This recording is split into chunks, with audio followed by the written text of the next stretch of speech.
Hello നമസ്കാരം. അപ്പോൾ ഞാൻ ഇന്ന് വന്നിട്ടുള്ളത് നാളത്തെ എപ്പിസോഡിൻ്റെ സ്റ്റോറി ആയിട്ടാട്ടോ. അങ്ങനെ വൈജയന്തി വീട്ടിലേക്ക് വരിക കേട്ടോ. വീട്ടിലേക്ക് ജോലി സ്ഥലത്ത് നിന്ന് ബാങ്കിൽ നിന്ന് തിരിച്ചു വരുന്ന വഴിയാണ് കമല ഫോൺ ചെയ്യുന്നത്. എന്താണ് അവിടെ നടന്നത്? ഹരിയെയും കൂട്ടിയിട്ട് മനു അങ്ങോട്ട് വന്നിട്ട് ഇതുവരെ കണ്ടില്ലല്ലോ എന്നൊക്കെ ചോദിക്കുക കേട്ടോ. അപ്പോൾ അവിടെ ഉണ്ടായ സംഭവങ്ങളുടെ ഒരു ചുരുക്ക രൂപം പറയുന്നുണ്ട്. അപ്പോൾ കമലയ്ക്ക് ദേഷ്യം വരികയാണ്. നിങ്ങൾക്ക് അവളെ പറഞ്ഞയക്കാൻ പാടില്ലേ എന്നൊക്കെ ചോദിക്കുമ്പോൾ അതിന് മനു സമ്മതിക്കണ്ടേ, ബാലചന്ദ്രൻ സമ്മതിക്കണ്ടേ, അമ്മയ്ക്കാണെങ്കിൽ അവൾ മാത്രം മതി, അവൾ നോക്കിയാലേ ശരിയാവത്തുള്ളൂ എന്നുള്ള ഭാവമാണ്. ഇപ്പം എല്ലാവരും ഒറ്റക്കെട്ടാണ്, ഞാൻ മാത്രമാണ് പുറത്ത് എന്ന് പറയാട്ടോ വൈജ. ഇനി നോക്കിക്കോ ചേട്ടത്തി, മനുവിനെ ഒന്ന് സൂക്ഷിച്ചോ, മിക്കവാറും മനുവിനെ അവൾ വശീകരിച്ച് വെക്കും എന്നൊക്കെ പറയുമ്പോൾ അതിന് വേറെ ആളെ നോക്കണം എന്ന് പറയാണ്. അതിന് ഇത്തിരി പുളിക്കും എന്നൊക്കെ പറയുന്നുണ്ട് കമല. മനുവിൻ്റെ കാര്യം ഏകദേശം സെറ്റാക്കി വെച്ചേക്കുന്നതാണ് എന്നൊക്കെ പറയുന്നു. അങ്ങനെ ഞാനൊന്ന് ഹരിയെ വിളിക്കട്ടെ എന്ന് പറഞ്ഞിട്ട് കമല കോൾ കട്ട് ചെയ്യുന്നുണ്ട് കേട്ടോ. അതിനുശേഷം വൈജയന്തി വീട്ടിലേക്ക് എത്തുകയാണ്. വീട്ടിലേക്ക് എത്തുമ്പോൾ തന്നെ കാണുന്നത് ബാലചന്ദ്രൻ്റെ കാർ അവിടെ കാണാം കേട്ടോ. അപ്പോൾ ഒരു സംശയത്തോട് കൂടിയിട്ട് ഇങ്ങനെ കാറിലേക്ക് നോക്കുന്നുണ്ട്. സിറ്റ് ഔട്ടിലാണെങ്കിൽ ബബിത മൊബൈലിൽ നോക്കി ചാറ്റ് ചെയ്തുകൊണ്ടിരിക്കുക കേട്ടോ. ഇങ്ങനെ ചിരിച്ച് ചാറ്റ് ചെയ്ത് കൊഞ്ചി കൊഴിഞ്ഞിരിക്കുന്ന മാതിരത്തെ ഒരു ഇരുത്താണ് ഇരിക്കുന്നത്. അങ്ങനെ വൈജയന്തി അങ്ങോട്ട് കയറി വരുന്നത് കണ്ടിട്ട് ബബിത പെട്ടെന്ന് ചാറ്റിങ് നിർത്തിയിട്ട് എഴുന്നേക്കുക കേട്ടോ. നിങ്ങൾ സ്കൂൾ ഇട്ടിട്ട് എപ്പോഴാണ് വന്നേ ചോദിക്കുമ്പോൾ കുറച്ച് നേരമായി, അച്ഛൻ എപ്പോഴാണ് വന്നേ ചോദിക്കുക കേട്ടോ. ഞങ്ങൾ വന്നപ്പോൾ അച്ഛൻ ഇവിടെ ഉണ്ടെന്ന് പറയാം കേട്ടോ. അച്ഛൻ എന്താ ചെയ്യുന്നത്? അച്ഛനകത്ത് ഉണ്ടെന്ന് പറയണം. അപ്പോൾ അവൾ പോയില്ലേ, അലീന പോയില്ലേ എന്ന് ചോദിക്കുക കേട്ടോ. ഇല്ല, അവിടെ ഉണ്ടല്ലോ, ഞങ്ങൾ വന്നപ്പോൾ അവിടെ തേച്ചുകൊണ്ട് ഇരിപ്പുണ്ടായി എന്ന് പറയണം. അവളെ ഇവിടുന്ന് എല്ലാ കാര്യങ്ങളും കൊടുത്ത് എല്ലാം അവൾക്ക് കൊടുക്കാനുള്ളതൊക്കെ കൊടുത്ത് പറഞ്ഞു വിട്ടതാണല്ലോ, പിന്നെ അവൾ ഇങ്ങനെ ഇങ്ങോട്ടേക്ക് ഇങ്ങനെ കയറി എന്നൊക്കെ ചോദിക്കുമ്പോൾ എനിക്കറിയില്ല, ഞങ്ങൾ പോയതിന് ശേഷം ഇവിടെ എന്താ സംഭവിച്ചത് അമ്മയെന്ന് ചോദിക്കുക കേട്ടോ. എനിക്കറിയാൻ പാടില്ല, നിനക്ക് അച്ഛനോട് ചോദിക്കാൻ പാടില്ലായിരുന്നു ചോദിക്കുക കേട്ടോ വൈജയന്തി. അപ്പോൾ ബബിത പറയുന്നുണ്ട്, അച്ഛൻ അവിടെ കുറേ കണക്കും കാര്യങ്ങളും ബില്ലും ഒക്കെ നോക്കിക്കൊണ്ടിരിക്കുകയാണ്, അതുകൊണ്ട് ചോദിക്കാൻ അങ്ങോട്ട് പോയില്ല എന്ന് പറയാട്ടോ. അമ്മ ഒന്ന് ചോദിച്ചു നോക്ക്, എന്നിട്ട് എത്രയും പെട്ടെന്ന് അവളെ ഇവിടുന്ന് പറഞ്ഞയക്കുക എന്നുള്ള രീതിയിൽ പറയണം. കൃഷ്ണമോൾ എന്തേന്ന് ചോദിക്കുമ്പോൾ മുകളിലുണ്ടെന്നും പറയാട്ടോ. എന്നിട്ട് വളരെ ദേഷ്യത്തോട് കൂടിയിട്ട് തന്നെ വൈജയന്തി അകത്തേക്ക് കയറി പോവുകയാണ്. ബബിത വീണ്ടും ചാറ്റിങ് തുടരും കേട്ടോ അവിടെ തന്നെ ഇരുന്നിട്ട്. അങ്ങനെ വൈജ അകത്തേക്ക് കയറുമ്പോൾ ചുറ്റും ഇങ്ങനെ നോക്കുന്നുണ്ട് അലീന എവിടെയാണ് എന്നുള്ള രീതിയിൽ നോക്കുമ്പോൾ അലീന അവിടെ ബാലചന്ദ്രൻ്റെ ഷർട്ട് അയൺ ചെയ്തുകൊണ്ട് നിൽക്കുന്നത് കാണുക കേട്ടോ. അപ്പോൾ വളരെ ദേഷ്യത്തോട് കൂടിയിട്ട് അവളിങ്ങനെ നോക്കി നിൽക്കുന്ന സമയത്ത് പെട്ടെന്ന് അലീന ഒന്ന് നോക്കുമ്പോൾ വൈജയന്തി നോക്കി നിൽക്കുന്നത് കാണുകയാണ്. അലീന ഒന്ന് ചിരിക്കാൻ ശ്രമിക്കുന്നുണ്ട് കേട്ടോ വൈജയന്തിയെ നോക്കിയിട്ട്. അപ്പോൾ വൈജയാണെങ്കിൽ വളരെ ദേഷ്യപ്പെട്ടുകൊണ്ട് കുറച്ച് നേരം അവളെ രൂക്ഷമായിട്ട് നോക്കി അങ്ങനെ നിൽക്കുകയാണ്. വീണ്ടും അലീന ചിരിക്കാൻ ശ്രമിക്കുന്നുണ്ടെങ്കിലും വൈജയുടെ മുഖത്തൊരു ഭാവവ്യത്യാസമൊന്നുമില്ല, അറിയാമല്ലോ. അങ്ങനെ പിന്നെ അലീന നോട്ടം മാറ്റുന്നുണ്ട്. ആ സമയത്ത് വൈജയന്തി അവളെ രൂക്ഷമായി നോക്കിക്കൊണ്ട് അകത്തേക്ക് ചാടിത്തുള്ളി പോകുന്നത് പോലെ അങ്ങനെ പോകട്ടോ. അലീന ശ്രദ്ധിക്കുകയാണ് വൈജയന്തി പോയ ഭാഗത്തേക്ക്. അങ്ങനെ വൈജയന്തി റൂമിലേക്കാണ് നേരെ ചെല്ലുന്നത് കേട്ടോ, ബാലചന്ദ്രൻ്റെ അടുത്തേക്ക്. ആ സമയത്ത് ബാലചന്ദ്രൻ കുറേ കണക്കും കാര്യങ്ങളൊക്കെ നോക്കിക്കൊണ്ടിരിക്കുന്ന സമയമായിരിക്കും, ബില്ലും കാര്യങ്ങളൊക്കെ നോക്കിക്കൊണ്ടിരിക്കുന്ന സമയമായിരിക്കും കേട്ടോ.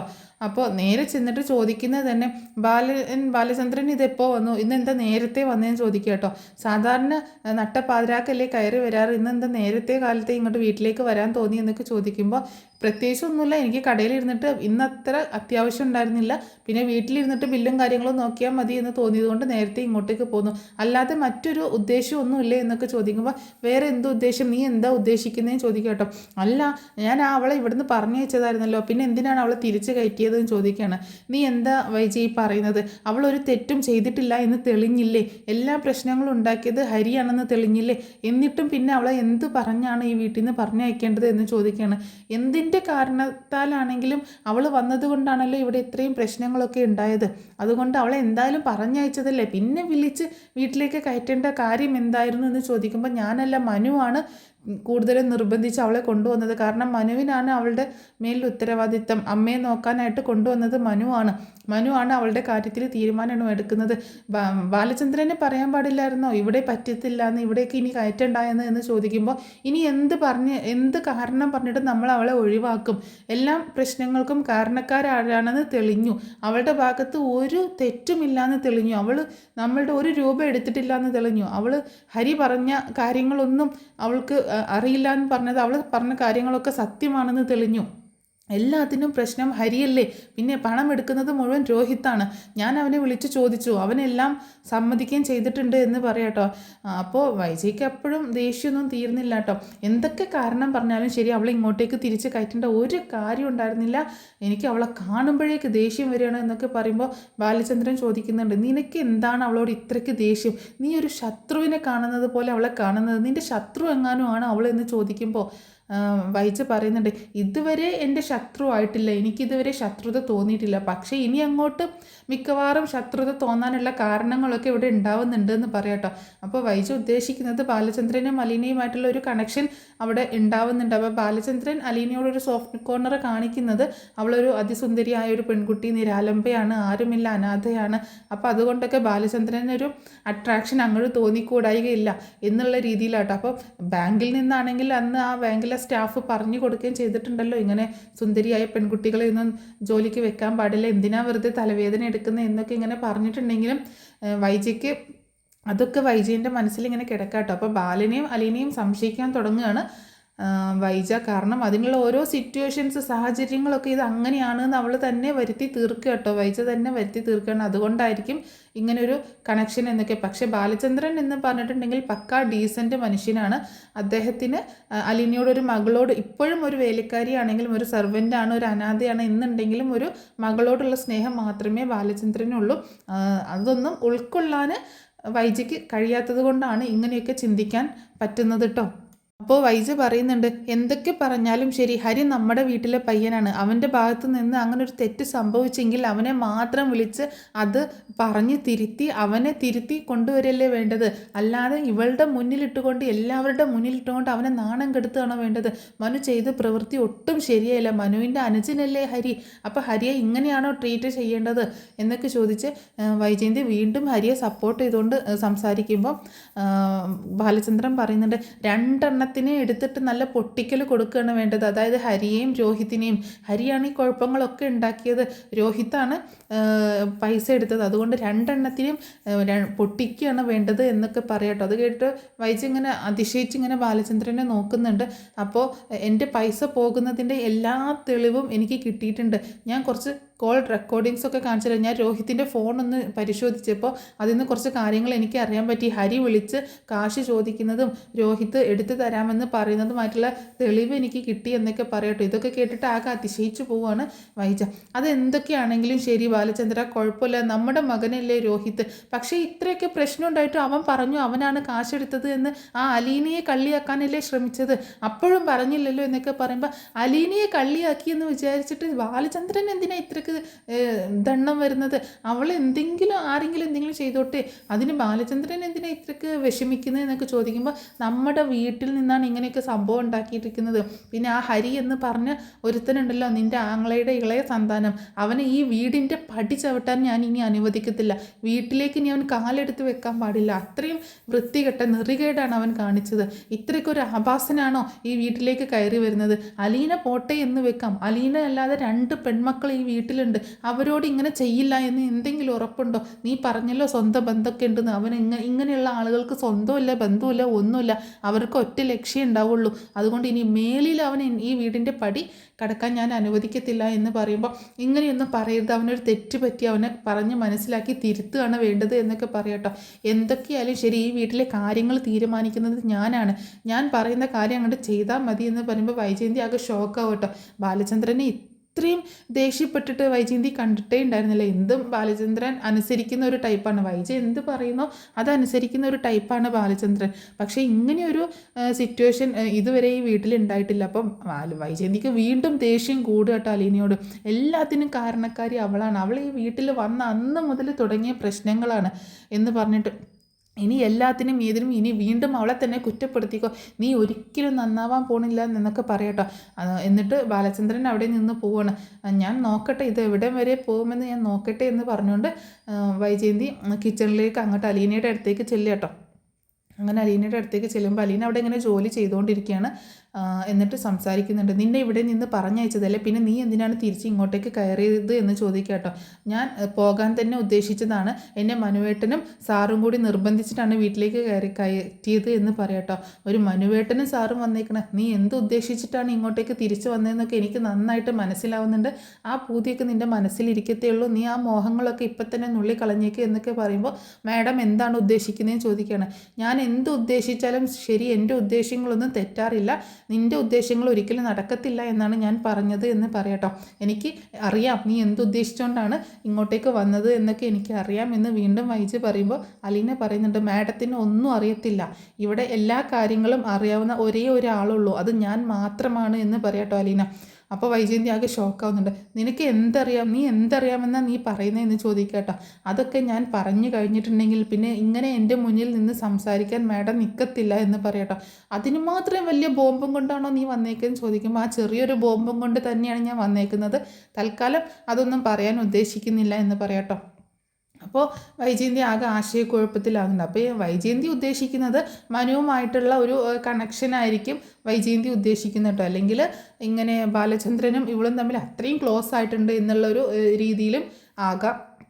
അപ്പോൾ വൈജയന്തി പറയുന്നുണ്ട്, നീ ഒരുപാട് ഇങ്ങോട്ട് അറിയിക്കാനൊന്നും നിൽക്കണ്ട, എനിക്കറിയാം എന്താ വേണ്ടത് എന്ന് പറയുമ്പോൾ അലീന പറയുന്നുണ്ട്, മാഡം എന്ത് വേണമെങ്കിലും ചെയ്തോളൂ, എനിക്ക് ഇവിടെ നിന്ന് പോകാൻ ഒട്ടും താല്പര്യമൊന്നും ഉണ്ടായിട്ടില്ല, പക്ഷേ ഇവിടുന്ന് കിട്ടാനുള്ളതൊക്കെ കിട്ടി, എനിക്കിവിടെ ഇനി കൂടുതൽ നിൽക്കണമെന്ന് നിർബന്ധമൊന്നുമില്ല, ഞാൻ ഒരുപാട് പ്രതീക്ഷകളുമായിട്ടൊക്കെ തന്നെയാണ് ഇങ്ങോട്ടേക്ക് വന്നത്, പക്ഷേ ഇവിടുന്ന് കിട്ടാനുള്ളത് ഏകദേശം കിട്ടിക്കഴിഞ്ഞിട്ടുണ്ട്, എനിക്ക് ഇനി അത്രയ്ക്ക് നിർബന്ധമൊന്നുമില്ല, പക്ഷേ ഇവിടെ നിൽക്കാൻ എനിക്ക് താല്പര്യമുണ്ട് താനും എന്ന് പറയാട്ടോ എന്ന് പറയാണ് അലീന.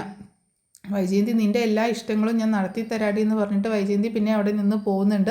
എന്നിട്ട് പോകുമ്പോൾ പറയുന്നുണ്ട്, ഇനി ഇവിടെ നിനക്ക് ഒന്നുകൂടെ വിളിച്ചിട്ട് പറയണം, ഇനി നിന്നെ എങ്ങനെ ഇവിടെ ട്രീറ്റ് ചെയ്യണമെന്ന് എനിക്കറിയാം, ആ രീതിയിലായിരിക്കും ഞാൻ ഇനി ഇവിടെ നിന്നെ ട്രീറ്റ് ചെയ്യാൻ പോകുന്നത്, ഇത്രയും നാൾ നിന്നെ ഞാൻ വല്ലാണ്ട് ദ്രോഹിക്കാനായിട്ട് പോയിട്ടില്ല, ഇനി എന്താണ് ശരിക്കും ഞാൻ ആരാണെന്ന് നീ അറിയാൻ പോകുന്നേ ഉള്ളൂ എന്നൊക്കെ വൈജ വിളിച്ചുകൊണ്ട് പോകുക കേട്ടോ.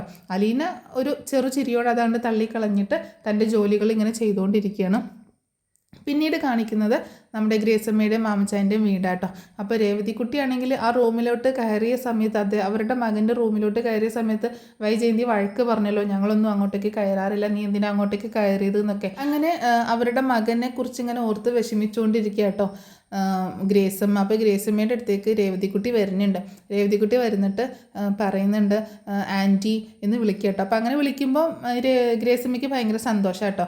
കൊച്ചമ്മ എന്നുള്ള വിളി മാറ്റിയിട്ട് ആൻറ്റീന്ന് വിളിച്ചപ്പോൾ ഞാൻ സോറി പറഞ്ഞില്ലേ, ഞാൻ ആ റൂമൊന്ന് ക്ലീൻ ചെയ്യാമെന്ന് വിചാരിച്ചിട്ടാണ് അങ്ങോട്ട് പോയത് എന്നൊക്കെ പറയട്ടോ.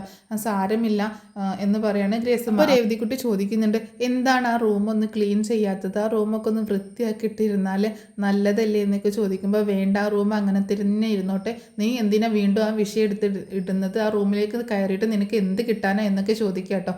അപ്പോൾ രേവതിക്കുട്ടി പറയുന്നുണ്ട്, എനിക്കൊന്നും കിട്ടാനല്ല, ആ റൂം വൃത്തിയായിട്ടിരിക്കുമ്പോൾ ഒരു നല്ലതല്ലേ, നമുക്ക് ഏറ്റവും ഇഷ്ടപ്പെട്ട ആളുകൾ അല്ലെങ്കിൽ ഇഷ്ടപ്പെട്ട സ്ഥലങ്ങളൊക്കെ എപ്പോഴും വൃത്തിയായിട്ട് നല്ല രീതിയിൽ ഇരിക്കാനല്ലേ നമ്മൾ ആഗ്രഹിക്കുക. അപ്പോൾ ചേട്ടൻ്റെ റൂം നല്ല നീറ്റായിട്ട് വൃത്തിയായിട്ട് ഇരിക്കല്ലേ വേണ്ടത്, ആകെ പൊടി പിടിച്ച് ആകെ വൃത്തിഹീനമായിട്ട് ഇരിക്കുമ്പോൾ അതൊരു നല്ലതല്ലല്ലോ എന്ന്, അതുകൊണ്ടാണ് ഞാൻ അത് ക്ലീൻ ആക്കാനൊക്കെ കയറിയത് എന്ന് പറയാട്ടോ.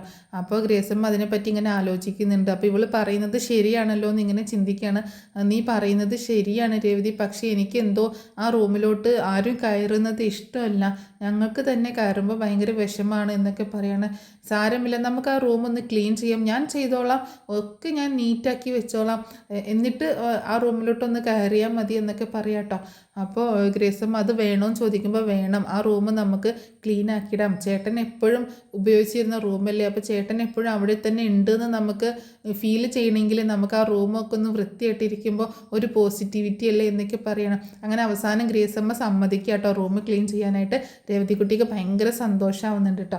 അങ്ങനെ രേവതിക്കുട്ടി ആ റൂം ക്ലീൻ ചെയ്യാനായിട്ട് പോവുകയാണ്.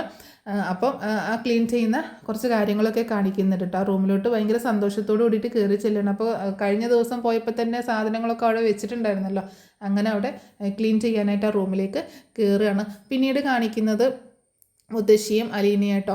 അപ്പോൾ മുത്തശ്ശിക്ക് അലീന ഇങ്ങനെ കയ്യിൽ ഇങ്ങനെ തടവിക്കൊണ്ടിരിക്കുകയാണ്. അപ്പോൾ കൈക്ക് നല്ല വേദന ഉള്ളതുകൊണ്ട് കൈ തടവിയും കൊണ്ടിരിക്കുക കേട്ടോ. അപ്പോൾ കാലിൽ പ്ലാസ്റ്റർ ആണെങ്കിൽ അഴിക്കാനായിട്ടുണ്ട്. അപ്പം ചെറുതായിട്ടൊക്കെ നടക്കണം, ഫിസിയോതെറാപ്പി ചെയ്യണമെന്നൊക്കെ പറഞ്ഞിട്ടുണ്ടല്ലോ.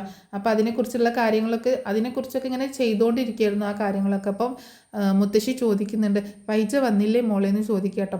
ആ വന്നു മുത്തശ്ശി എന്ന് പറയണം. എന്നിട്ട് നിന്നെ കണ്ടോ എന്ന് ചോദിക്കുന്നുണ്ട് കേട്ടോ. ആ കണ്ടു, എന്താ നിന്നോട് പറഞ്ഞ്? എന്നെ ഒരുപാട് വഴക്ക് പറഞ്ഞു, നീ എന്തിനാണ് ഇങ്ങോട്ട് തിരിച്ചു കയറിയതെന്ന് ചോദിച്ചു. നിന്നെ പറഞ്ഞു വിട്ടതല്ലേ എന്ന് പറഞ്ഞു. ഇനി എന്നെ ഇവിടെ ഇട്ട് കഷ്ടപ്പെടുത്താനാ പോകുന്നതെന്നൊക്കെ പറഞ്ഞു എന്ന് പറയാട്ടോ. അപ്പോൾ മുത്തശ്ശി പറയുന്നുണ്ട്, അതൊക്കെ ശരിയായിക്കോളും, അവളുടെ ആ സ്വഭാവം ഇച്ചിരി മോശമാണ്, ഇവളെന്നാ ഇനി നന്നാവാന്നൊന്നും എനിക്കറിയത്തില്ല, നീ എങ്ങനെ ഇതൊക്കെ സഹിക്കുമെന്നൊക്കെ ചോദിക്കുക കേട്ടോ മുത്തശ്ശി. എനിക്ക് സഹിച്ചല്ലേ മുത്തശ്ശി പറ്റുള്ളൂ, എൻ്റെ ആവശ്യമായിപ്പോയില്ലേ ഇവിടെ ഇങ്ങനെ നിൽക്കുക എന്നുള്ളത് എന്ന് പറയട്ടോ. അപ്പോൾ മുത്തശ്ശി ചോദിക്കുന്നുണ്ട്, അതെന്താന്ന്? അതൊക്കെ ഉണ്ട് മുത്തശ്ശി എന്ന് പറയാണ് അലീന. മറ്റൊന്നുമല്ല മുത്തശ്ശി, ഞാൻ പറഞ്ഞതല്ലേ എനിക്ക് എൻ്റെ സ്വന്തം വീട് പോലെയാണ്, എൻ്റെ സ്വന്തം അച്ഛൻ, അമ്മ, സഹോദരങ്ങൾ, മുത്തശ്ശി. അപ്പം ഇവിടെ വിട്ടു പോകാൻ എനിക്ക് ഒട്ടും താല്പര്യം, അതാണ് ഞാൻ ഉദ്ദേശിച്ചത്. ഇനി ഇവിടെ നിന്ന് പോയാലും ഇനി ഒരു പക്ഷേ എനിക്ക് നല്ല ശമ്പളത്തിൽ വേറെ എവിടെയെങ്കിലും ജോലി കിട്ടുമായിരിക്കും, പക്ഷേ ഇവിടെ നിന്ന് കിട്ടുന്ന ആ സന്തോഷം എനിക്ക് കിട്ടത്തില്ല എന്ന് പറയട്ടോ. അതെന്താ കുഞ്ഞ് നീ ഇങ്ങനെ പറയുന്നത്? ഇത്രയൊക്കെ നിന്നെ ദ്രോഹിക്കുകയും അപമാനിക്കുകയും ഒക്കെ ചെയ്തിട്ട് നിനക്ക് ഇവിടെ നിന്ന് സന്തോഷമാണ് കിട്ടുന്നതെന്ന് എനിക്കൊന്നും മനസ്സിലാവുന്നില്ല എന്ന് മുത്തശ്ശി പറയട്ടോ. അതൊക്കെ ഉണ്ട് മുത്തശ്ശിക്ക് അറിയാത്തത് കൊണ്ടാണ്. ഒക്കെ ഞാൻ പിന്നീട് ഇങ്ങനെ എല്ലാം വിശദമായിട്ട് പറയാം, ഒരു ദിവസം എല്ലാ കാര്യങ്ങളും എല്ലാവരും അറിയും എന്നൊക്കെ അലീന ഇങ്ങനെ സംസാരിക്കണം. അപ്പോൾ ഇത്രയൊക്കെയാണ് നാളത്തെ എപ്പിസോഡിൽ സംഭവിക്കാൻ പോകുന്ന കാര്യങ്ങൾ കേട്ടോ. അപ്പോൾ ഈ സ്റ്റോറി നിങ്ങൾക്ക് ഇഷ്ടമായിട്ടുണ്ടെങ്കിൽ ഒന്ന് സപ്പോർട്ട് ചെയ്യുക. പിന്നെ ചിലപ്പോൾ ഇതിലെ ചില ഭാഗങ്ങളൊക്കെ അങ്ങോട്ടും ഇങ്ങോട്ടൊക്കെ മാറാനുള്ള സാധ്യതയുണ്ട് കേട്ടോ. അപ്പോൾ എന്താണെങ്കിലും നിങ്ങളുടെ സപ്പോർട്ട് പ്രതീക്ഷിക്കുന്നു.